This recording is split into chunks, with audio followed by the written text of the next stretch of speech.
99%. Like my approval rating after 9/11. Holy fuck, George. Delusional asshole. Can't even say fucking this.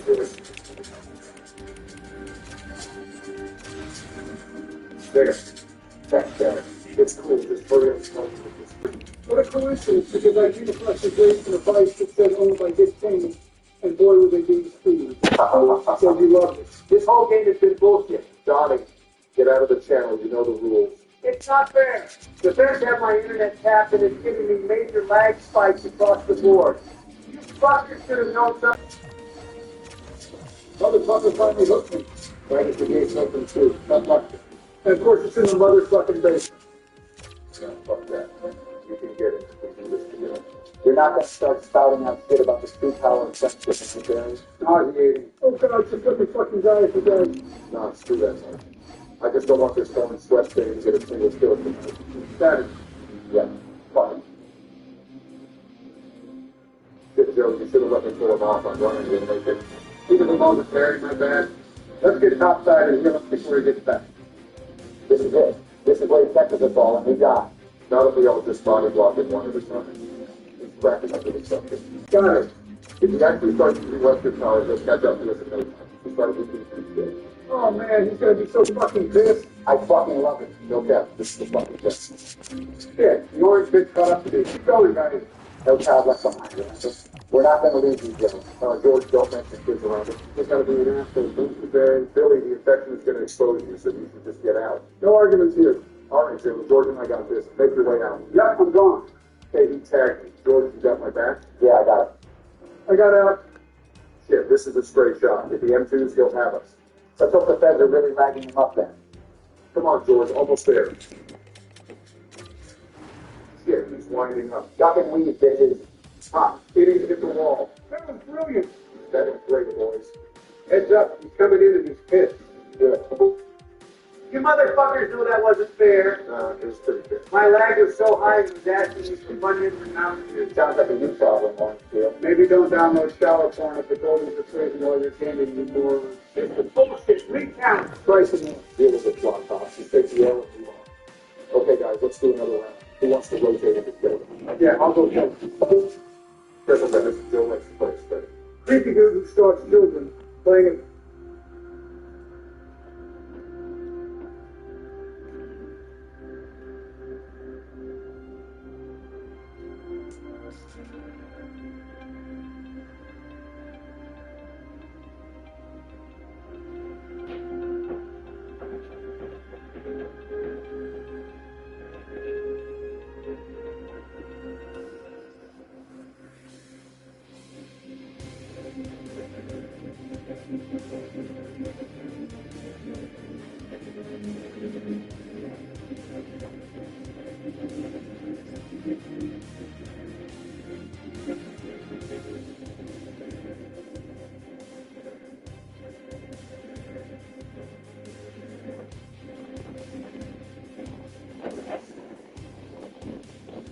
Continuing on the top 10 best weapons series for PvE, today we have Dark Souls 1, which is a game that I've been playing for 10 years and actually never made the top 10 best weapons list. So here we are making one right now. Now Dark Souls 1 doesn't really have that many weapons to begin with, but trying to condense it to a top 10 was very nice. Funny, really good stuff in this game. But definitely don't forget to like and subscribe, and do let me know what your opinions are down in the comments below. Yeah, without going, let's get into it. Number 10, we have the Lunar Filler, which this is a quick sword, and this weapon pass is just absolutely good. The heavy attacks are also really solid. The two-handed heavy attack is a nice downward shot that actually can't button enemies to the ground, and the one-handed heavy attack does serve as a nice horizontal swipe, which obviously makes it really good at crowd control, including multiple enemies. But the Lunar Filler is just going to be the best thing pass because it does get very high base damage, and it gets complete scaling and dexterity. So going all into that dexterity stack can actually result in very high damage. Now the only downside that I could fully say about the Lunar Filler is it does get a 28 strength requirements, and you're getting descaling in strength, so there are going to be a bunch of wasted stats to put in there. But the weapon is so easy to use, and it can happen on one damage, so I definitely recommend taking a trip to see like a deceased and piss off the Lunar Filler. Number 9, we have a big Great Club, which is probably the best of all the big volume Great Hammer type of weapons. Now, typically, that weapon class can be kind of a hit or miss. They obviously do very high damage in one hit, while taking it have very slow movements and weight in a full one, where you're forcing that to spend into a lot of endurance, or probably with an Apple's Ring as well. But with a Great Club, not only does it actually get some of the most range and the most base damage in the entire weapon class, but it also... Come on, there'll be over the cap. Back to play and that part again. Right? And then obviously where just as much this to join this fucking team. Exact same strength of one, and what's the big strength? Now that any skill that goes get, you can just go ultra strength, stack that door, that dexterity, and you can just absolutely so much damage. But talk about the boost as a great help. It's not attack combos, it's nothing but 100 damage. That's right. Its rolling attack is extremely good to get a nice volume of the spread, and the kind of damage you actually can output. You can like one for that whole bunch of small at the finish. And as for Shane Black, it is a bigger downward fall, which actually does find it into the ground. So yes, we're not going to get the lazy kind of damage for some of the other bird damage, but it gets pretty bad opposed to it, and for weighing a lot less and having more range. So yeah, this is definitely going to be a top 10 in this game. Number 8, we have the GT Hunter. Now this is a katana, of which katanas are just amazing in like every single game Dark Souls 1 is obviously no exception. Every single katana in this game is just really good. Chaos Blade, Washing Pole, and the Uchi Katana, they all race good in the exact same tier. A lot of people might put the Chaos Blade higher on the list, but you actually can get more damage with the Yato and the Uchi Katana because you actually can buff them, and you get better skins, you get these skins. Yo. I just made Trader Vegas and got this guy. I just made Trader Vegas. He also just gets the better heavy attack, because typically with katanas you only really get vertical swipes, poking attacks, but the Yato with the heavy actually does introduce a horizontal swipe, which is very good at hitting multiple enemies at once. And with the two-handed heavy attack, it actually does kind of do it solid fun as well. You can get both these weapons very early. So you can go either way, but the heavy attack the Yato gets is definitely worth the trade-off for that little bit of damage. But yeah, katanas in general are just going to be really easy to use that have very nice range, quick movesets, they also get that inherent blade. But typically in this one, I probably think it didn't have lost by something like Curse because I meant to be a lost for with the result much higher DPS and actually better bleed. But yeah, you can't go wrong with the Yato. Number 7, that Claymore is a good old rifle in every single video game, and Dark Souls 1 is probably the best version of the Claymore. You get some of the highest base damage out of all the Great Swords, very low requirements, you can get a very low game, doesn't weigh that much, and it is still the best moveset because you have access to the one-handed quick attacks. Using that heavy attack, this makes you lunge forward and hold on. You can have a similar distance, and I can get a very nice amount of damage out. Now, so you can get a long-term lever, things get even more damage, because counter attacks are just stupid in this game because they're going to result in like more than twice as much damage sometimes. So yeah, if you really want to throw us what weapon you actually want to use in Dark Souls 1, because good speeds, good damage, good range, good moveset, you can buff it, it doesn't weigh that much, you can't really go wrong.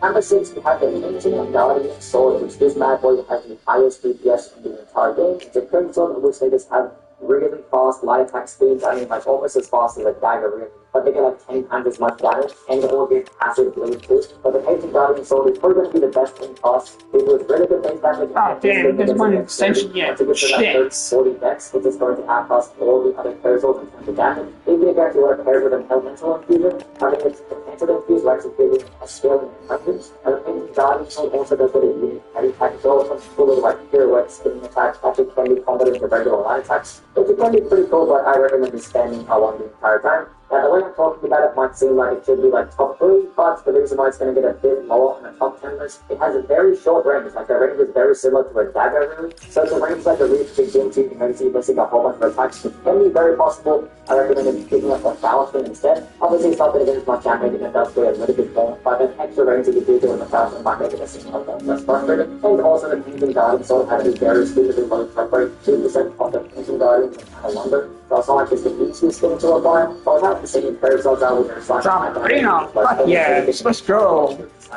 Pablo scores first goal of the member of Utah Man. So it's definitely one of the best weapons in the game.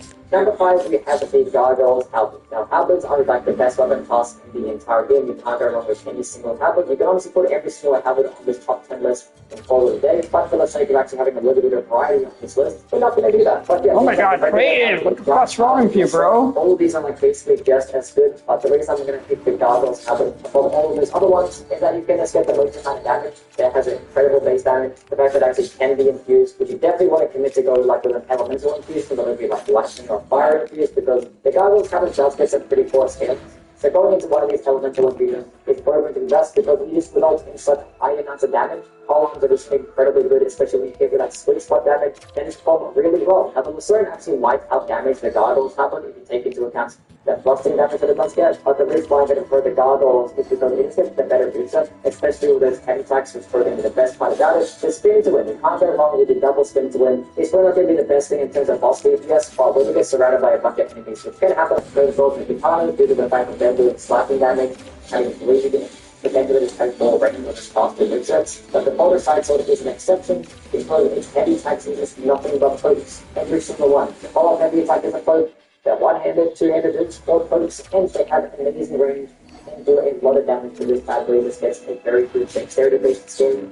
Giving us a decent strength scaling too, so having a quality base is actually going to be pretty vital. But honestly, you can just spend the entire game just spending a heavy attack and you'll be perfectly fine. Carried alongside a leader, and then counter-attack damage will be carrying you from start to finish because counter-attack damage is just beyond stupid. You do so much damage. Now typically when you're spending heavy attacks, you're going to be like running out of stamina really quickly, but the Boulder Side Sword doesn't really consume much stamina with its heavy attacks. So like the heavy attack strength is actually a very viable strategy. Now obviously using the light attacks is definitely going to be necessary because breaking attacks can actually miss certain types of enemies or actually hit multiple enemies at once. The one-handed light attack combo can do it perfectly fine. The two-handed light attack combo is vertical swipes. So you basically just get everything that you want in terms of variety of moveset. You get good range, you get good damage, it's just really good. There's like nothing really bad I can say about it outside of the fact that you have to farm for it because the drop rate is incredibly low. And once you do things with stupid farm that is behind this weapon, you can instantly attain one of the best weapons in Dark Souls 1.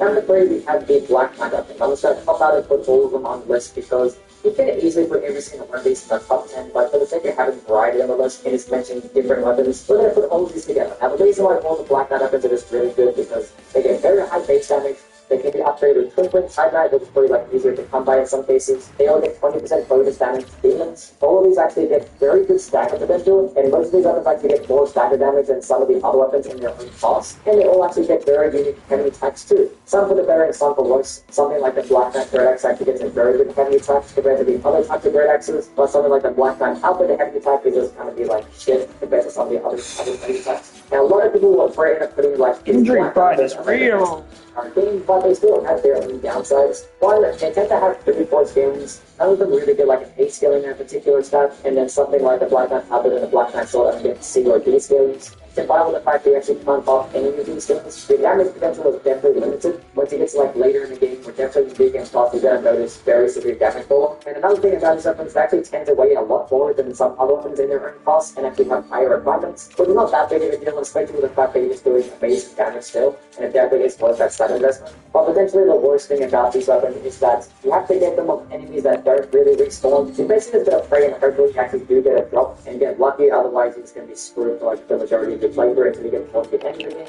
Now I've actually worked to rank these Black Knight swords. I've probably put the Black Knight Great Axe at number 1. A lot of people probably have considered this one to be the best one if the Black Knight Great Axe are actually more accessible earlier in the game. You can't really consistently get the Black Knight Great Axe until like right at the end, so a lot of people don't really use it much. I probably put the Black Knight Habit at number 2, the Black Knight Sword at number 3, and then the Black Knight Great Sword at the bottom at number 4. Doesn't mean any of these are bad, they're still all really amazing. And picking any of these up and getting a really lucky draw could result in you just having a very good experience throughout the game.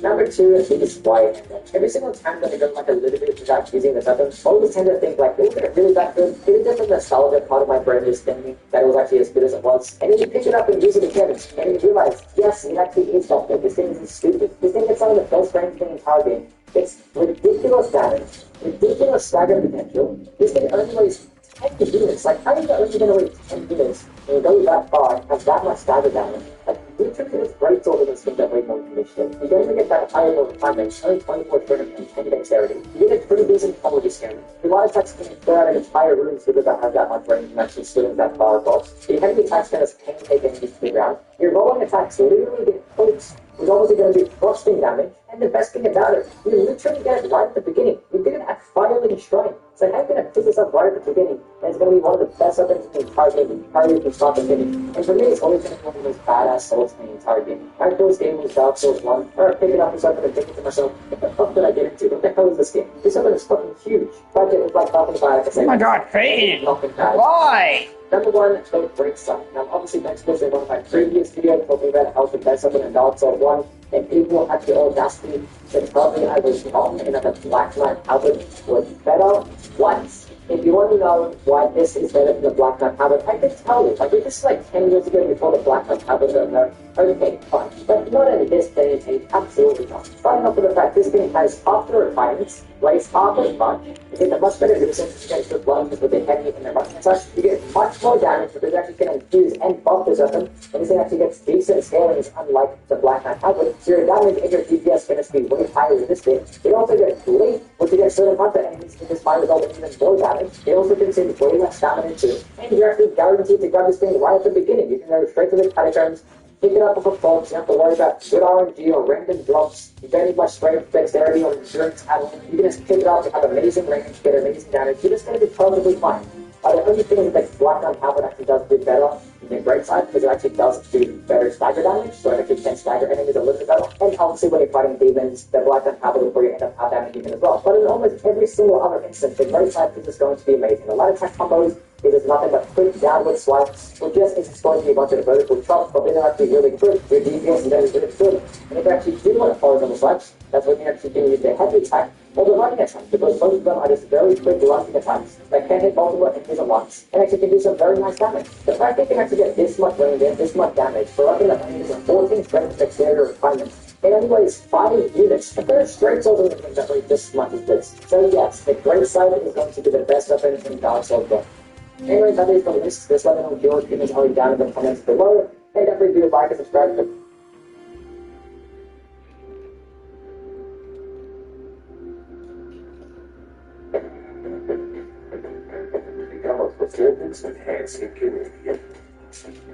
Top 10 Dark Souls 3 weapons for PvE. Now this is the last Souls game we'll talk about until we get to Bloodborne and Elden Ring. And honestly, these lists are just getting worse and worse to make. Like, don't get me wrong, I like going back to the older games to refresh my memory, or just doing some more research and testing to just learn some new things. But being able to only choose 10 is like so annoying. Like, I did it to myself, so I'm gonna have to do it anyway. But the criteria for this list is obviously going to be based on how useful they are for PvE. So obviously that means you're gonna have some variety to this list. I don't want to have like 10 straight swords on the top 10 list, but honestly you can because straight swords are just amazing in this game. But I did try to cover a wide variety of weapon categories, which typically speaking, the best weapon in that category is going to outclass the other ones in that category anyway, so it still is going to be a valid list. Anyway, this is what about it. Starting up the list at number 10, we have a great quality inside. Now, this is a rebar of which this class is pretty decent. You get some relatively quick movements, some nice range. These weapons hit around shields. They all tend to get passive bleed as well. Now, the one thing that I don't particularly like about sides is that they don't really get as good stagger potential compared to things like great swords or curved great swords. Their stagger damage is very similar to something like a curved sword or a great sword.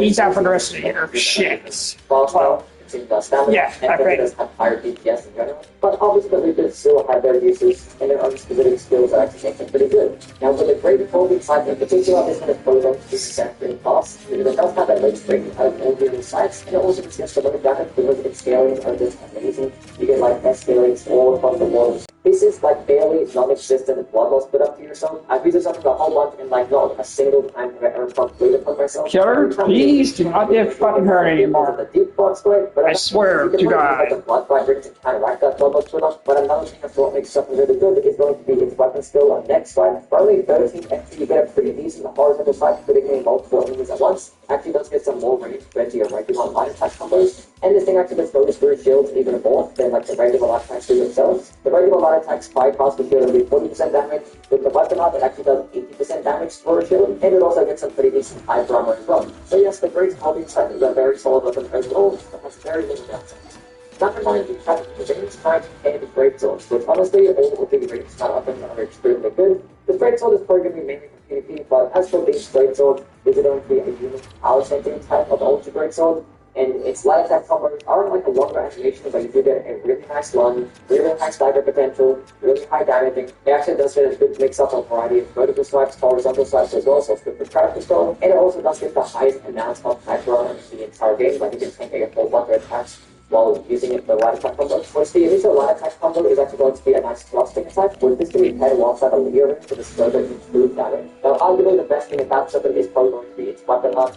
Ember, or 15 FP to do this fire projectile attack, and you can actually do a follow-up with a light or heavy attack inputs. The light attack will actually do this nice coating attack that is pretty quick, and the heavy attack will do this massive downward slam that does more stagger damage, does more damage in total, and some nice AoE effects. Both of them actually do consume an additional 12 MP, so for me, I just like going with the higher damaging one every single time, even though it is longer animation. It's like much more satisfying to use. Now these weapons aren't going to come without any types of downsides. One, the fact that it actually cannot be tuned in, you have to do the power sensing combos, means that you can't really roll with the trick requirement at all. But by the time you actually do this weapon, you're probably going to be the minimum requirements of 40 anyway. And being that you are holding two to hold massive swords, it is going to weigh a decent amount, so weigh 22.5 units, which is not too heavy compared to some of the other things in the game, but it's still going to be on the heavy side. And I just wish it just had like a little bit better scaling.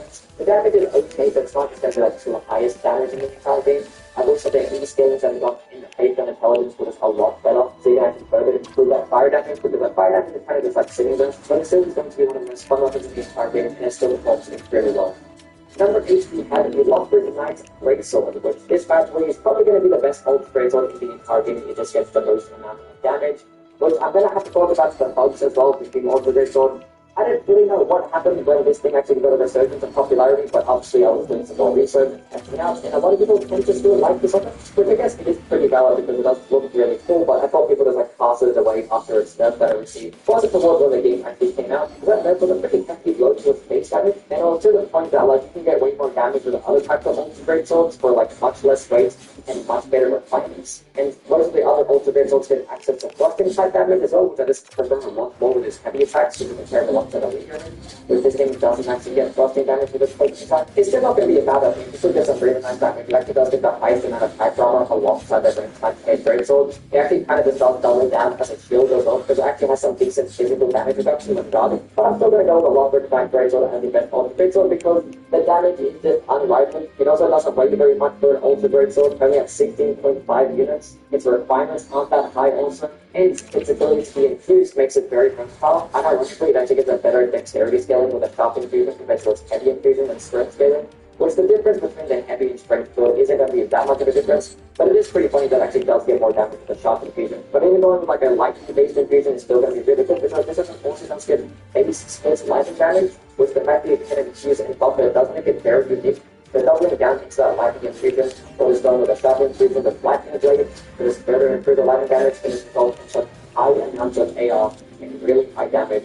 And I just love to spam the heavy attack on this thing because poking attacks are just always going to be good, and pairing it alongside a Lydia ring to make those counter hits just do stupidly high damage. It's always really fun. I know a lot of the games are one thing, but soon as I put this bad boy on, I'm just doing nothing but charge the R2 stun. It's just really fun to use. Now this weapon also does get access to the Stomp weapon art, which actually is a pretty decent weapon art. But 10 FP do this like stomping attack that actually does give you a bunch of high power, so you can take up a whole bunch of attacks. And then the follow-up is a very nice high damaging attack that can like eat enemies up into the air, do some very high amounts of stagger damage. So if you're ever in a situation where you're fighting a bunch of like smaller enemies that are stun locking you, this can be a very nice and direct counter to that. So yeah, if you want a weapon that can just do a bunch of damage in one hit, this one is probably going to be it. Number 7, we have the Blue Grace Mace. Now this is a great hammer of which this weapon class is absolutely stacked with amazing options. Grace Pod, the Force Great Hammer, Smoke Great Hammer, Blenders Great Hammer, all of these are just really solid and you can go any which way, but I only had to pick one because obviously I want variety on this list, and I decided to go with the Great Mace because this one is just the best of everything in my opinion. It doesn't have that higher requirements, it doesn't weigh that much, especially when you compare it to the Smoke Great Hammer or the Blenders Great Hammer. It gets the most range out of all the Great Hammers that I mentioned, and it also gets some of the higher damage as well. The Blenders Great Hammer is probably going to be the highest damaging one when you actually take into account its weapon skill, but the Great Mace actually can be infused and buffed, so carry along with the correct build, you actually can output higher damage with the Great Mace compared to all the other Great Hammers in the game, and doing it at a much lower weight and refinement, and having more range is just going to be much more beneficial in my opinion. And the fact that I actually can be buffed, you can go ahead and throw like a frost type buff on this thing, and you can throw a better version of the Force Great Hammer. It's probably not going to frost as fast as that, but the bonus range and damage that you get with the Great Mace is what I'm just going to list more to. Now the reason why Great Hammers in general are just amazing is because they get very high stagger damage, very good high drama. Their move sets are very wide horizontal spikes when two-handed, meaning they can actually hit multiple enemies very easily, because it's going to have better hit protection too. And for the Great Mace in particular, the weapon art is Perseverance, of which this is going to result in this more damage negation and just much more high drama for a few seconds. And for only small FP, you can't really go wrong. It just makes trading out with enemies just even more easy. So a bunch of the Great Hammers are going to be very viable options, but I think the Great Mace makes for the best one. Number 6, we have the Moonlight Greatsword, which honestly, the Moonlight Greatsword just keep getting better and better with every single iteration, performance-wise at least. Which in this game, the Moonlight Greatsword is probably going to be the best weapon in the entire game. It's really high magic damage, you get a really decent intelligence scaling. They can scale all into intelligence, and decide a bunch of really good sorceries, and you got one of the best builds in the entire game. But to just get right into it, the best thing about this weapon is going to be its projectile attacks. The fact that you get a projectile that is charge heavy is really amazing because it doesn't get you an FP, so it's just basically a free projectile attack that does really high amounts of damage. And at point blank range, it just does bonus damage because you're hitting with the weapon itself and the projectile as well. And there are going to be a couple of downsides. One, it actually does consume a little bit of durability. It is only 4 durability, and then you have 75 durability in total with this weapon. It is going to take a while before you actually end up running out of having to use a repair powder. But repair powders are very plentiful in this game and very easy to acquire. So not that big of a deal. But the most annoying thing is that the horizontal projectile attack just doesn't track upwards at all. It just always travels in a flat line. So if you actually want to hit enemies that are like higher above you or lower than you, you're going to have to use the one-handed charge heavy attack because actually does go travel vertically. But the fact that you can just do like more damage and more damage with a charge heavy attack with this great compared to all the other greats on the game is honestly going to be really good. But also just something in theory, its weapon up Moonlight Vortex for 18 FP is also very high damaging. But this one isn't going to be much of a projectile as it is going to be like a close range type of attack. But it is pretty quick. You can get some nice types drama, and this one is just going to be higher damaging and actually do even more stagger damage. But this thing can stagger a whole bunch of enemies really quickly, and for only 18 FP, you can't really go wrong. This weapon is probably not as cool as a whole Moonlight spell, but it definitely performs a lot of it. Number 5, we have the Dragon Slayer's Great Axe, which honestly, all the Dragon Slayer weapons are just really good. You can probably put them all in here, but I'm just going to talk about the Dragon Slayer's Great Axe because this one is probably going to be the best of the bunch. The Great Axe weapon costs you extremely good fire attack combos, are very high damage, they're actually very quick, nice jab with chops. I can do some very high stagger damage too. Now the Dragon Slayer's Great Axe is probably going to be the best in class. Despite probably not getting as much damage as a regular Great Axe, I'm probably going to focus on a lot more because it does get some more range, but the weapon is effective at doing lightning damage. In an aspect that a lot of enemies in this game are very weak to lightning damage, or very few are resistant to it. But that lightning anything does actually scale off that fate stats, which the funny thing is, this thing doesn't get a fate with kindness, but actually gets a descaling and fate. With that descale, the instruments not bad. You definitely put a decent amount of points into fate, you get some very nice lightning damage in return. Now, despite its high damage is easy to use, moveset is not going to be without any faults. One, it is actually going to be the heaviest Great Axe in the entire game, when you have 20 units, and 35 FP for the weapon is probably not the most forgiving thing, despite it doing a lot of damage still. But really, the most annoying thing about Great Axe in general is going to be those rolling attacks. The two-handed rolling attacks are an absolute egregious offense to like all movesets around the world. I don't know why they put this moveset, this rolling attack, into like every single game that they have, but they didn't have the latest thing. No longer do this ever again. I hate it so much. At number 4, we have the Hollow Slayer Greatsword, what I consider the best greatsword in the entire game, but the fact that we're actually incorporating more variety onto this list means that the Claymore is going to stay at home, unfortunately. But yeah, this thing kind of just like directly outclassed it, because typically the Claymore is like the only greatsword against poison attacks, but this thing is heavy, both one-handed and two-handed.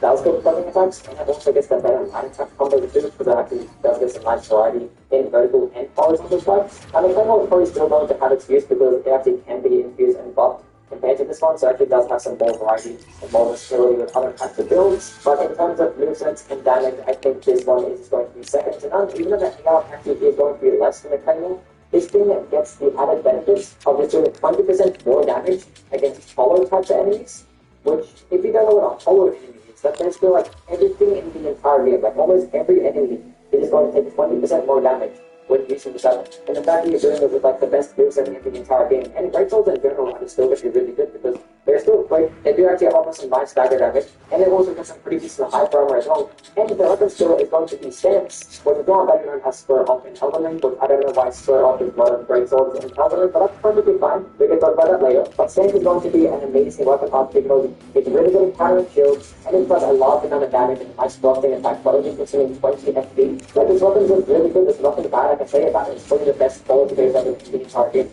At number 3, we have the Exile Greatsword, what I consider the best burnt weapon in the entire game. Honestly, all of the Greatswords are just amazing. You can put any single one of these things at number 3.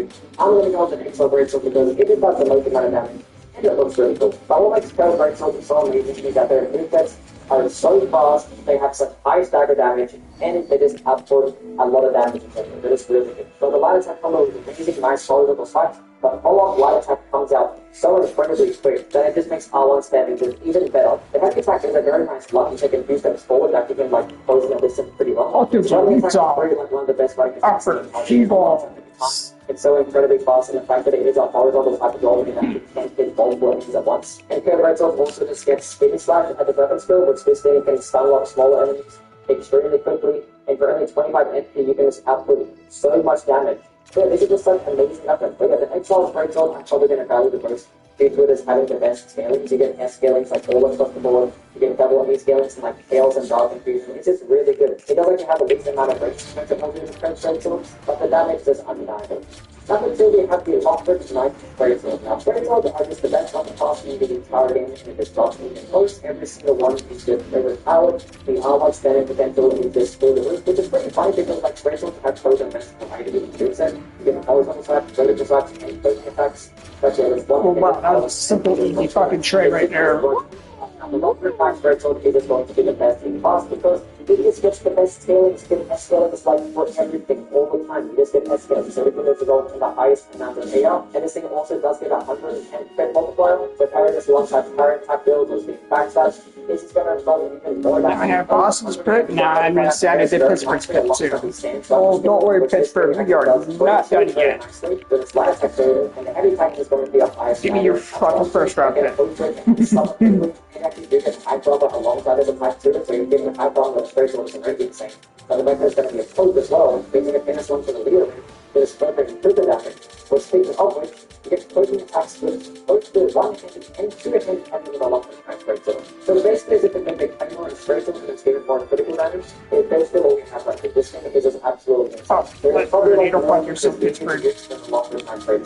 And before I get into number 1, I was going to give some honorable mentions because like, there's so many good ones in this game. But I'm going to give an honorable mention to all of the power sensing types of move sets. Every single one of these power sensing weapons are just really good. They don't have much probably the best one, but the Wind Strike connections are really good. The Essence is also really good. The Dragon Speed is nice too. But also, if you want to talk about Freighters, break size, people might be questioning why this is not on the list. I was contemplating putting this one at number 10 over the Forbian side. So like, the Forbian side, it just does more damage and it has faster attacks. I just feel like it's more easier to use because the Freighters break size, I actually don't like that light attack combo where it's very slow. But the weapon art is extremely good. It does stun lock enemies nicely, even though the damage is still not going to be as good as the Forbians. It can actually have some cross damage, but the Forbians can actually buff, so you can pair it alongside a cross type of buff, and you can get bleed and cross at the same time.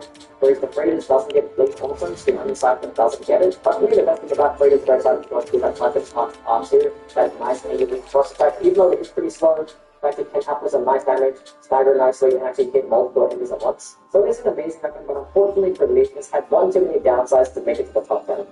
Number 1, we have the Cell Sword for the Wings. If anybody ever tells you that this game is nothing but R1 stand, tell them that they're wrong, because the best weapon in the game doesn't require to click the R1 button a single time. All you're doing is clicking the L1 button, and you don't need the weapon skill, because L2 and R2, so therefore, the R1 button is never pressed. Heck, it makes liberals anyway. But yes, this is the best weapon in the entire game because the DPS is just through the roof. It's so fast, and makes it boosted. You get some nice vertical and horizontal types of attacks. Being that you're hitting with 2 weapons, you can stun lock even better. You can stagger better than most current swords. The weapon skill is Spin Slash, which is a nice spin to win. And can also stun lock enemies very nicely. And being that you're hitting so many times in quick succession, you can pair it alongside the pumpkin types of rings. Pair it off with more counter damage. This is just insane. Now, it's probably not going to be as easy to use compared to like a Lockwood Knight Brave Sword because you can actually have that thing with one-handed and you can pair that alongside a shield. So it's easy to use. It's probably not going to be as good, but like it's not like it's hard to use at all. Once you just fix the shield and learn how to dump, this is going to be better to have because the damage is just it's just OP damage. And it's also the you can get it right at the beginning. Literally a starting boss of it. You can get it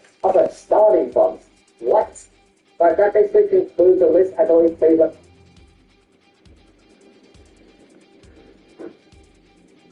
I would, and if you guys abuse it, it's actually slow, it's not going to be like that much of it. Then we have Dark Souls 2, everybody's favorite game. But these lists are just getting harder and harder to make because Dark Souls 2 just has a lot of really good weapons and trying to condense it to this 10. It's kind of annoying. There's so many amazing weapons that are just not going to make it to the list. But for me, I just picked the 10 most useful ones, and they try to cover a wide variety. I didn't want to have a bunch of the exact type of weapon, but let's just get into it. Number 10, we have the Mastodon Tablets. Now, tablets in this game are just an amazing weapon class. They get really good range, they're relatively quick, and they get amazing moves. And Blind Attack combo has very good variety, has nice horizontal, vertical swipes, and you do get floating attacks too. The heavy attack is a very solid spin to win. Each flying attack is like a better version of that spin to win because it can hit like up to 3 times. And combined with the range that it actually does get, means that it's really good charge control with multiple enemies. And it's also just really good at boss DPS. Now, for me, the downsides of tablets is that they can be on the heavier side, and their stamina cost can be pretty high, sometimes on par with like greatswords, even ultra greatswords, and they typically don't get as much body damage or as much counter damage as those weapon classes, but the range in the movesets is more than enough to carry them. But as for the Mastodon tablet in particular, it doesn't get any unique types of movesets, but it does just get amazing damage, gets some of the highest base damage in the entire weapon class, and it probably gets the best scalings too. You get an 8 scaling in strength, and even with like all the elemental infusions, you get like 3 scalings all across the board. It is performing really well. So if you actually want to a regular tablet experience, the Mastodon tablet is probably going to be the best one. Number 9, we have the Big King's Ultra Greatsword. Now this bad boy is an Ultra Greatsword that gets the exact same moveset as a Great Axe. But typically I don't really like the Great Axe moveset because it kind of lacks the variety. But the fact that you're just going to get Ultra Greatsword damage and poise damage for the speeds of a Great Axe, it's pretty self-explanatory as to why this thing is going to be really good. And it's not like this thing actually has less damage to compensate for its different movesets. In fact, this thing can actually get the highest AR in the entire game, even more so than a Smelter Hammer. If you put like a lot of points in the strength, it can actually outperform it because this bad boy gets an S scaling in strength, and even when you have an elemental infused, it still retains an A scaling. And unlike most of the other Ultra Greatswords, it gets striking damage, which is much better than slashing damage. Strike damage is like the best damage type in the entire game. Almost everything is just leading to it. Now the only downsides that I really can say about this is that it's still going to be on the heavier side, and it doesn't really get as much running as some of the Ultra Greatswords. But I guess that the biggest drawback is that it does actually get the lowest counter damage at 110 compared to all the other Ultra Greatswords. Most of them get 130 or 140. But I guess the fact that it does do strike damage kind of counteracts it anyway. And this other also is required like towards the end of the game too. But when you do get your hands on it, it's definitely going to be an amazing upside. Number 8, we have the Iron King Ultra Greatsword. Now this is obviously another Ultra Greatsword. Doesn't really get like the most amazing base damage, does get split magic damage. Scalings aren't really too crazy either.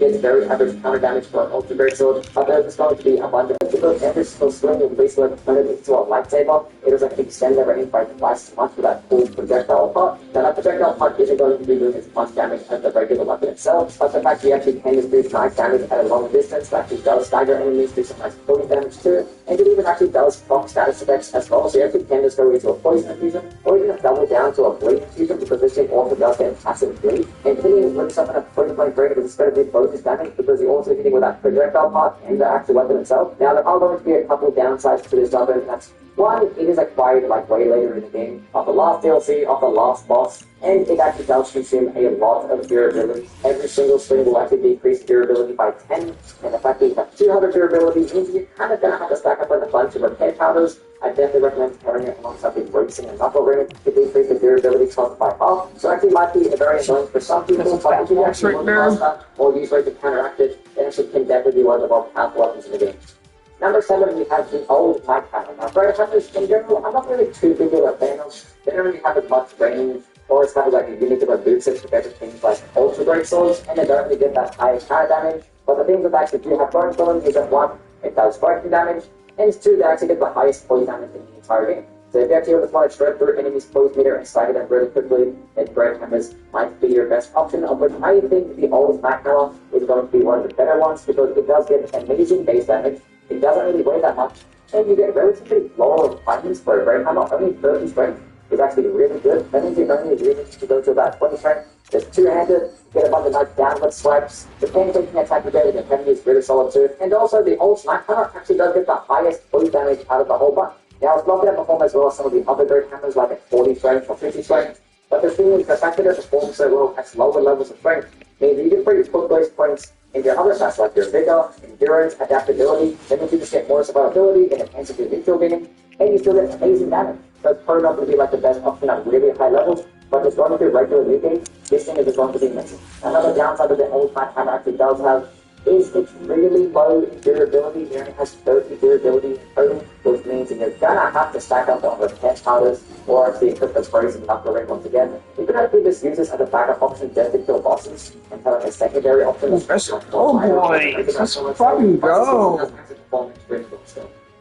Number 6, we have the Chaos Blade. Now this is a katana of which this weapon class is just amazing. You get pretty good movesets, good variety of movesets, you get good range that actually very smart, and you get amazing counter damage. And with the Chaos Blade in particular, I'm going to like this the most because it actually just gets insane damage. It's not going to have like the highest base damage, but its scalings are just out of this world. Like it just gets an S scaling across the board in dexterity with like almost every single infusion. Regular, fire, lightning, poison, blade, it does not matter. But for me, the best thing about the Chaos Blade is going to be its movesets. The heavy attacks to the ended out is very nice. You get the tracking, you do get a good follow as well. But the one-handed heavy attack is just incredible. It is a very solid poke that comes out so fast, and you can pay this alongside the old Leo ring that is further improving kind of damage. Now, the major downside to the Chaos Blade is going to be the fact that you do take health every single time that you swing, 50 HP for every single time you hit with this thing, which at lower levels you're definitely going to notice it being a problem. At later levels, it's probably not too bad, and actually can be counteracted with like some health regen types of miracles.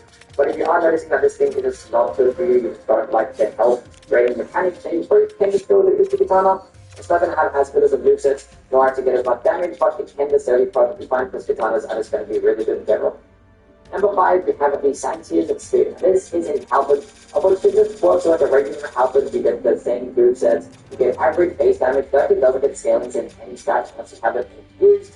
But the best thing about it is when you actually break it, it actually changes up the moveset. Which when breaking it, it actually still retains really good damage, the same range, the same counter damage, but it just makes it so much faster and basically turns those light attacks into like some cool twin blade type of attack. And it actually still gets the same spin to win as well, like the regular halberd scale. So you basically just get the best of both worlds, a better light attack combo, and you just get the spin to win. Now once it actually is broken, this one actually cannot be repaired, but it's still perfectly fine because having it broken is just going to be the optimal way to use it. And another thing is that when it's broken, there's no need to worry about its durability now, because there's no way to go down, trying to get more broken than broken. Now unfortunately it still has the downside of just like not getting scaling unless you do have it infused, which the scaling that you do get with an infusion definitely don't carry you very fast, and maybe like a medium possibly only we're going to notice a little bit of damage fall off, but in regular video it's definitely going to be one of the better options because it's so fast. You can stun block enemies nicely, get some good counter damage, and you just arguably get like the best moveset in the entire game. Number 4, we have the Red Iron Twin Blade. Now, the Twin Blade category can be kind of hit and miss sometimes. You do get some very fast light attack combos, and heavy attacks can be okay as well. But typically, they actually have like longer enemies for the light attack combos, don't really get as much range. And the DPS is probably going to be outclassed by things like curved swords and thrusting swords. But with the Red Iron Twin Blade in particular, this one just like works a lot differently than the rest. It's like a much bigger research, actually a little bit slower as well. But the trade-off thing is that this thing just gets a lot higher durability and gets more poison damage too. To the point that this poison damage is like very similar to like a halberd. And if you have a moveset is actually slower, it's not going to be like that much worse than the regular twin blade. Arguably, it actually might be a better moveset because it does get more variety with like poking attacks as well as heavy. But this thing also just gets incredibly high base damage compared to all the other twin blades.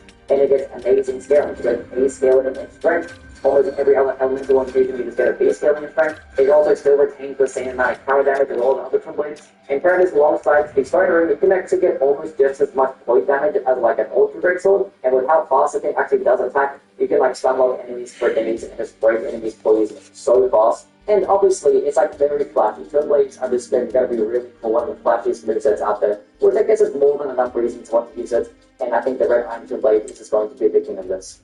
Number 3, we have the Craftsman's Hammer. Now, honestly, you can just go with like almost any type of hammer. All of these things are just going to be really good because they all do striking damage and have very fast movesets, which is like the recipe for success in this game.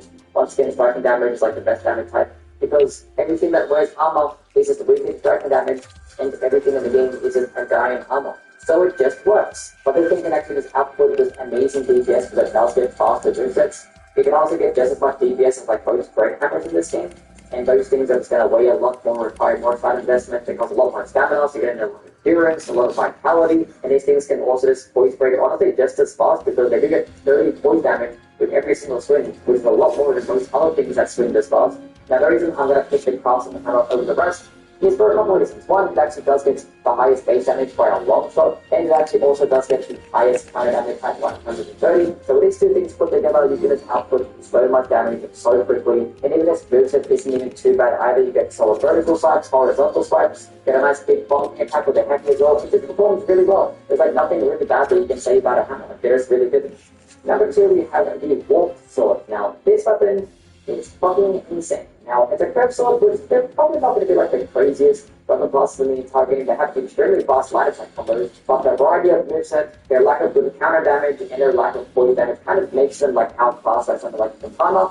But the Warp Sword just says fuck you to all of that shit because it gets 130 counter damage and gets 25 poise damage, which is like way higher than like all the other curve swords. And with how fast that you can actually swing this up with a light attack combo, it just makes for a ridiculous combination. It's not like its base damage is that high, it actually gets some pretty decent scalings. So its AI is probably not going to be as high as some of the other curve swords, but like with this high counter damage, it probably might end up being the highest damage in curve sword, and the fact that you're just going to stagger enemies a lot faster with this thing, and the fact that it also doesn't consume much stamina because the curve sword doesn't weigh that much, you can do like everything that you want to with this weapon right here. And also you just get the option of power sensing too, which power sensing curve sword just performs extremely well.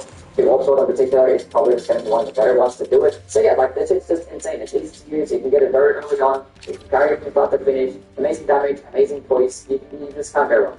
Number one, we have the Ice Rapier, or honestly, just like any rapier in general, because they're all just ridiculously broken. Now, the reason as to why they're really good is because they're so fucking fast and have so much counter damage, they don't consume any stamina, they all like weigh next to nothing, all very long requirements, and paired alongside the correct readings, this thing can just output the highest DPS in the entire game, with like next to no downsides outside of the fact that it does not do much poise damage, but with how fast it does swing, it probably can stack up that poise damage nicely. And I guess it also doesn't get much variety with its movesets because you're just doing a bunch of pokes. So it's probably not going to be the best thing for crowd control, but if you're just killing enemies faster, then it's probably not going to be that big a deal anyway. Now with the Ice Rapier in particular, this one is going to be the best, because not only does this output the most amount of damage with like different types of infusions, but it also does get a pretty cool heavy type. Actually, does serve as a projectile, which is not going to get like the most immediate damage, but the fact that you can just kick enemies off at a distance of kind of target anything one at a time, which kind of just does counteract the weakness of the rapier and just crowd control in general. Because going with any rapier is going to be perfectly fine. I recommend starting off with a regular rapier until you get access to the Ice Rapier. You have the Follow, which does kind of suck, but like once you do acquire the Ice Rapier, you have the best weapon in Dark Souls 2. Anyway, that is in fact the list. If you have your own opinions, just let me know down in the comments below. Yes, Dark Souls 3 will be the next one that we actually do end up covering, probably after I finish my Souls 3 based marathon, which I actually am live right now on Twitch. You can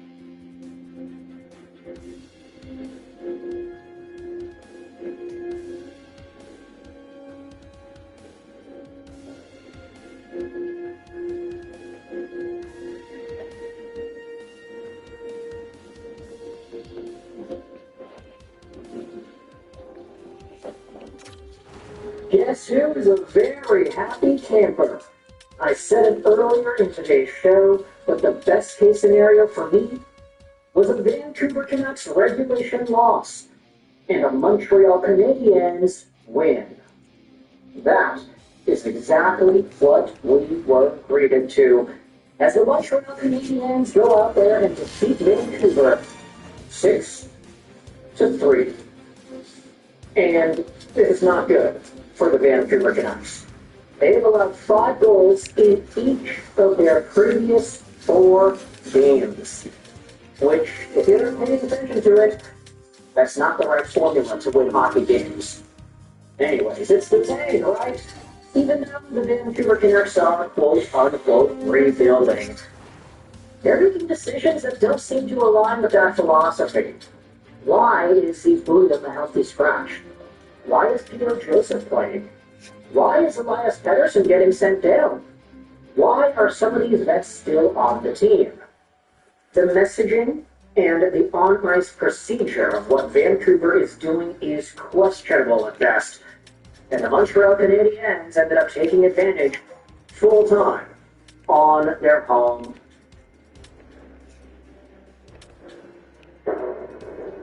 Style. What's that? Or here's another choice. Don't stop until you have everything in the GMC Sierra Denali Postman. We are. It's a nifty, patient little play to shove it 5-hole on the Habs goaltender. It's Elias Pettersson's 12th goal on the season, and he is slowly getting his confidence back. He's needed it after all the struggles he has gone through. 1-0 Vancouver turns into 1-1 when Noah Dobson, fresh onto the Montreal Canadiens power play 1, ends up scoring a quick goal assisted by Nick Suzuki. Suzuki wins the draw, Dobson gets it, he just comes to the middle, he shoots and he scores. Simple as that. Tolopilo didn't even seem to see it. Now, for me personally, I was really frustrated when this goal went in because I have Slafkovsky, Davidov, and Hudson on my fantasy team, and my opponent this week, one of the best teams in my league, has Suzuki and Dobson. So I was like, okay, why is Hudson off the power play 1? No, it's Dobson, and then Dobson scores. I was like, no, it's assisted by Suzuki. That's the worst case scenario. But as the game went on, it became a lot more fun. Because in the second period, you had Evander Kane. Yeah, that's right. Vancouver's beloved hometown hero. I say that in jest. Scoring his 7th on the year as Atu Ratu. Wow, welcome to Utah. Talking to you. Okay. The rebound pops out to the side. Evander Kane buries it by a sprawled out Dobesh. It is a 2-1 Vancouver lead. Before we see probably the biggest superhero act we have seen from Montreal this season. Just 2.5 minutes later, you have Alexander Carrier taking a pass from Nick Suzuki right in the slot and firing it by Tolopilo. It's a really nice play, and I was ticked off that Suzuki got another point, but man, that was a great goal. And just 20 seconds later, you have Alexander Carrier again, getting yet another goal. This one comes off of the rush. Davidov up to Slafkovsky. He tosses it into the middle, and Carrier buries it on the back door. Vancouver gets caught flat-footed, and Carrier makes it 3-2. Thank you, Slafkovsky and Davidov, for getting assists on that goal. Vancouver's honestly not playing that badly. It is a tight game, 3-2, and then it becomes 3-3 just 5 minutes later because of a beautiful move by one Drew O'Connor, splitting the D and finding the wherewithal to send it across to Max Bethune for his 9th on the season. I'm sorry to Caden Gooley and Albert Hakai, but my goodness, Drew O'Connor made y'all look silly. What an unfortunate play for Montreal. Vancouver ties it up 3-3. But the third period is where we see the Habs break it open and run away with the victory. 29 seconds in, you have Mike Matheson from Cole Caulfield and Alexander Texier. By the way, Texier, that's his 2nd point of the game. Puck is dropped back over twice. Matheson shoots, beats Tolopilo long range. Doesn't seem like Tolopilo has the easiest time with those distance shots. Shades of Artur Shilovs, you might go out there and say. And then just 30-something seconds later, you have my guys. Oh, my guys. It was a 2-on-1 rush. Slafkovsky goes across to Hudson. Down low, Davidov, Slav shoots, and he scores. It is a beautiful play. And these guys, I'm going to give them a bunch of points, so I'm super happy about that. Slafkovsky, 17th on the season, obviously. Warrants the celebration. And then 5 minutes after that, Davidov and Slafkovsky strike again in the assist column as they set up Oliver Kapanen and his 16th goal of the year. It is a beautiful cross crease and a one-timer from the Ovi spot. Ivan Davidov with those passes on the backhand, a slippy, slidey, saucy dish right in front. Beautiful play. Vancouver does not have a response. They lose 6-3.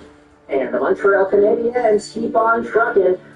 I will say, Detroit ended up winning here tonight as well. So that battle for the top spot in the Atlantic, it's still going strong.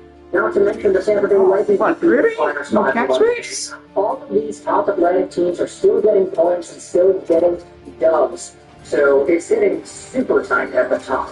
But I think the biggest thing that I can appreciate about this game that we have just seen was the level of pace, the compete from both teams, I guess. I mean, I kind of stuttered when I said that. I'm kind of on a good mood because Montreal is my second team, and that I wanted to get some certain points out of these guys. But at the end of the day, I do think that Vancouver is losing. They're now 1-7-2 in their last 10. This is ultimately for the better, and there is no part of me that thinks that any sort of winning will help this team for what it needs to do long term. The Canucks are really forced to go through this rebuild now. And with all these Weatherford, even Gary Mason, the mouthpiece for Francesco Lacquerine, going out there and saying things like, oh yeah, they need to get younger, they need to do this, they need to do that. Look at what Montreal is doing. Style, or substance, or his another choice. Don't stop until you have everything in the GMC's hero to power enforcement. That team got a first overall pick. That team decided to cultivate the youth. That team is using the youth. That team was able to ship out veterans for draft picks. Kiefer Sherwood wasn't playing today, and he is one of these guys the Vancouver Canucks are probably going to trade soon. That needs to happen. The Canucks need to get value. You know the Canadians traded away Brett Krulak, and they used the second-round pick that they got from Krulak to draft Wayne Hudson. And I think the Vancouver Canucks can do that. Not necessarily trade Brett Krulak, but like the value allocation. You make value out of the assets that you have that are undiscovered talent. Vancouver needs to have as many lottery tickets as possible, and that will be achieved with these trades. The lottery odds will improve if they keep on losing. They're last in the league. And I think at this point, depending on which veterans want to stick around and be committed to this team through the tough times, we're going to have to start seeing more guys getting sold off than we ever thought was possible at the beginning of the year. The Vancouver Canucks rebuild is going swell, and this game against Montreal was a funny reflection of what could be if a rebuild goes right. It's not even like the Montreal Canadiens used all this time to rebuild and get through it.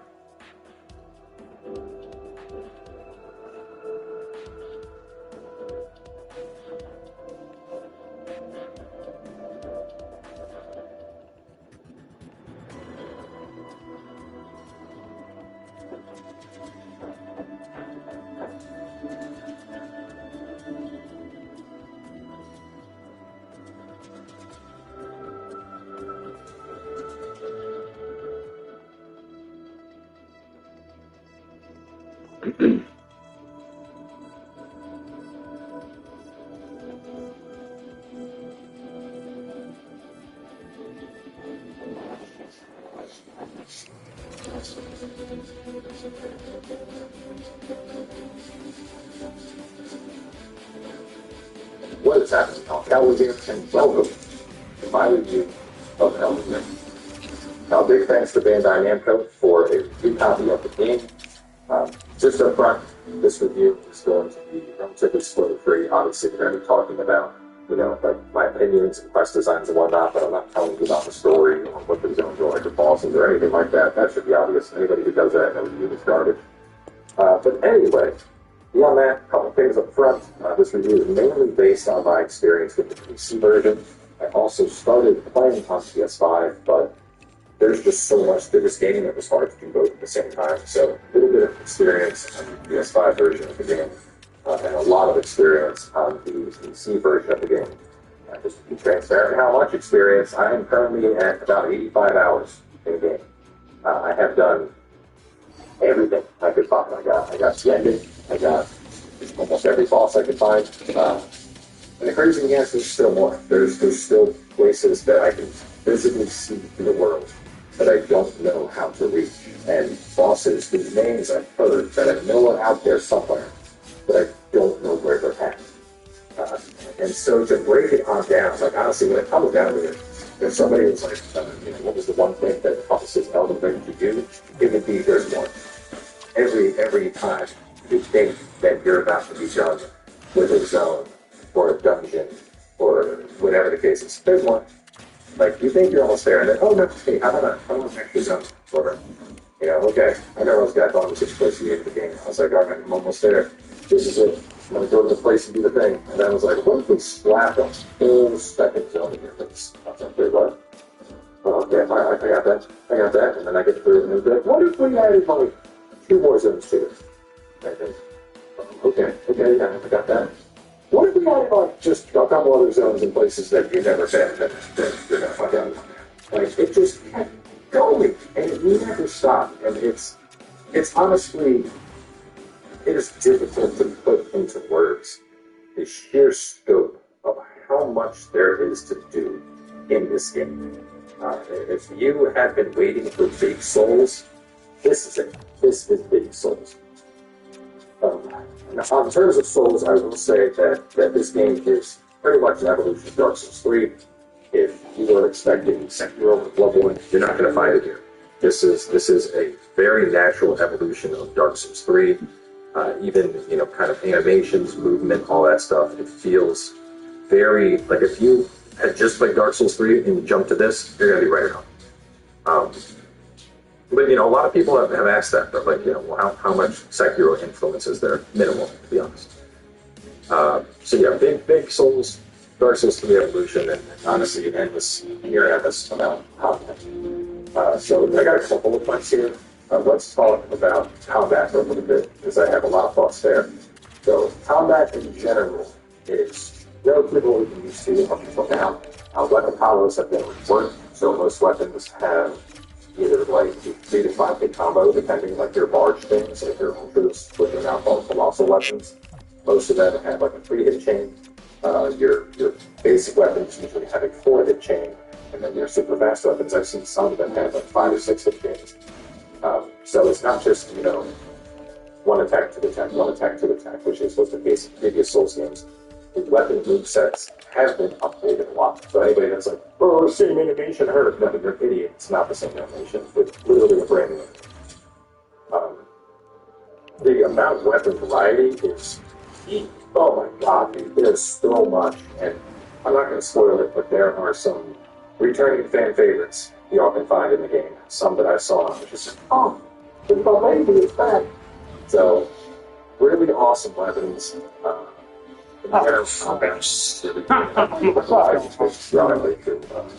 used a sight for a good bit, just a great sword, a regular sword like Playboy style for a really long time. I used a halberd for a bit, a hammer, a colossal sword at one point, take the hammer, at one point the great hammer. So I was mixing action weapons as I went around. And one of the things I thought that was really nice is in terms of stats, just having like, a basic quality build. What I mean by basic is like, if I had, for the most time I had like 20 strength and like 17 dex, that opened up, I would say, like 75% of the weapons to me. So I would suggest a quality build your first time through this game, just because it's going to be so much weapon variety to play with, and you can try out new things. And in particular, I think one of the things that made it so much fun was the changes to weapon arts. So we now have the action war system, which if you're not aware, lets you, anything that's like a basic weapon, you can effectively change. We can do that. But I mean, is officially, let's say you want the weapon to be cold damage. You have to have action wars that's related to cold. So like slam the ground and make a shockwave cold or something. I don't even know if that's in the game. I'm just making that one up. That's kind of what I'm talking about. Later on, you find stuff that allows you to just say, hey, I want this weapon to have, the plug slash, but I want it to have cold damage on it. And you can do that. So weapon customization, hands down, is the best it's ever been. No questions asked. On top of that, the unique weapon is the one that have like weapon arts that are for those weapons only. Some of them are just outrageous. Like, so unreal, just so freaking cool. It's like, there were weapon arts that I was using that were like the level of effects that I would expect from like a mod, where people are just going like crazy over the top of something that it's not something I would expect in when you do an actual mainline Souls game. So, good stuff on the weapons front. Talking about the spells, for my let's play I did Fate, so I don't have any experience with, the sorcerers and whatnot, really with the incantations, which Fate is pretty varied in terms of incantations. We have fire-type spells, we have your general lightning-type spells, we have dragon-type spells, we have madness-style spells, we have beast-style spells. there's a lot. There is a lot. So they definitely has a big variety of what it's able to use. And cell animations are really cool. Cell animations are probably the best they've ever been. Another thing is some spells are chargeable, so you can either toss it out and hold it and charge it, so you have like a delayed activation on it, and then you charge it before it gets bigger, does more damage, goes farther, stuff like that. There's other spells that are like rapid use. You can tap the button multiple times and go like boom, boom, boom, and like quick toss out fireballs or something like that. So in general, the changes to spell design I really liked. With that being said, not all spells were created equally in Elden Ring, and it is a big discrepancy. So there were a couple spells that I used that their damage for their FP was amazing. They were staples of almost the entire game. Ironically, two of them were in the network test. The Squall and then Flame of Frenzy. Flame of Frenzy was my main boss for a huge amount of the game. But as I got later and I started finding the cooler spells and whatnot, a lot of times I was disappointed. For example, I had some Black Flame type stuff that I was like, oh, this is going to be awesome. And the damage just wasn't really there. In general, fire spells I felt were really good. Like I had one fire spell that was about 41 faith in fire. It was pretty far up there and had a high FP cost. It was around like 40 or 50 FP, which is like half your bar. I would hit for about 500 damage with it. And this was with like a near max talisman. And you're probably like, oh, well, 500 damage. Probably that's a lot of damage. Yeah, oh, my sword like slings for more than that. So it's really not a lot of damage.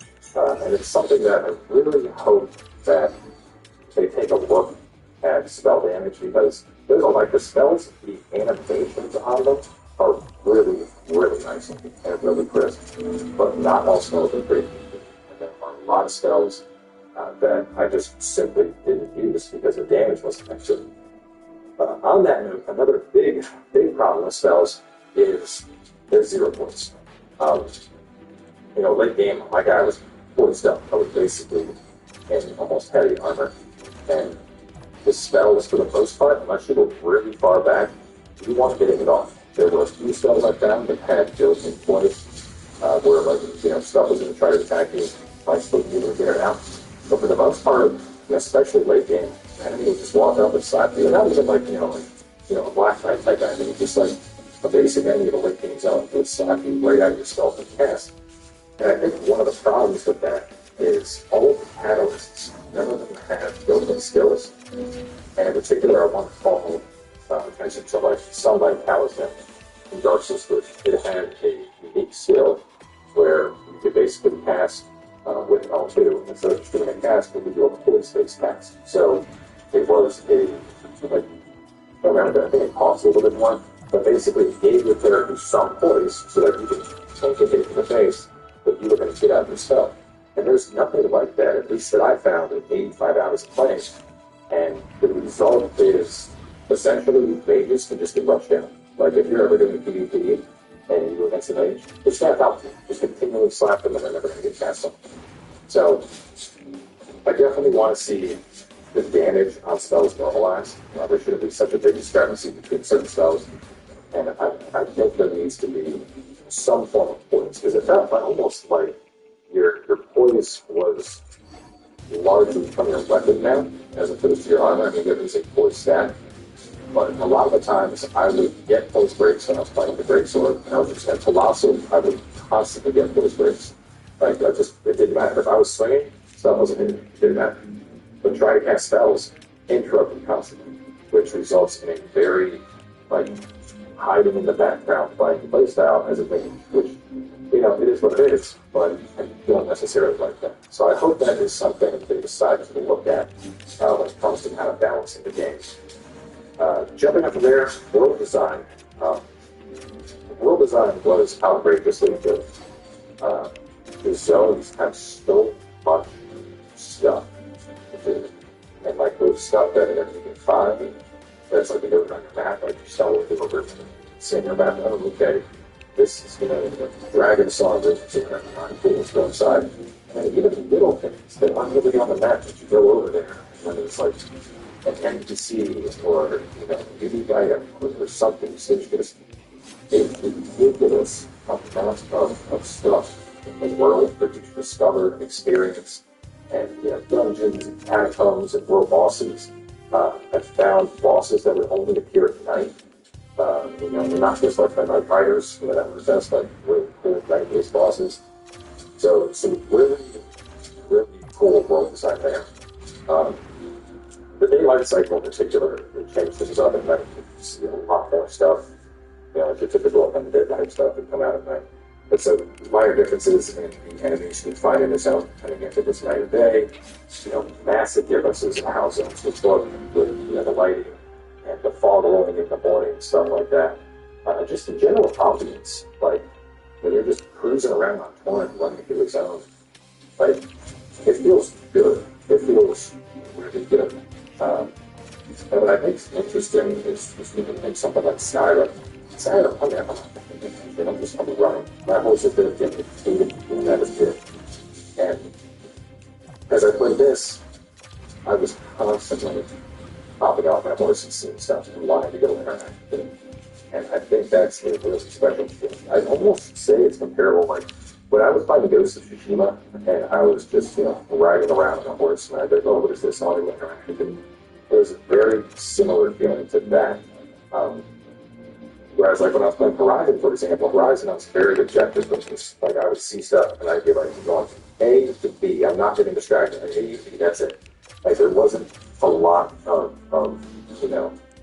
organic, explorative items in Horizon. There were a couple of things like the relatives and whatnot.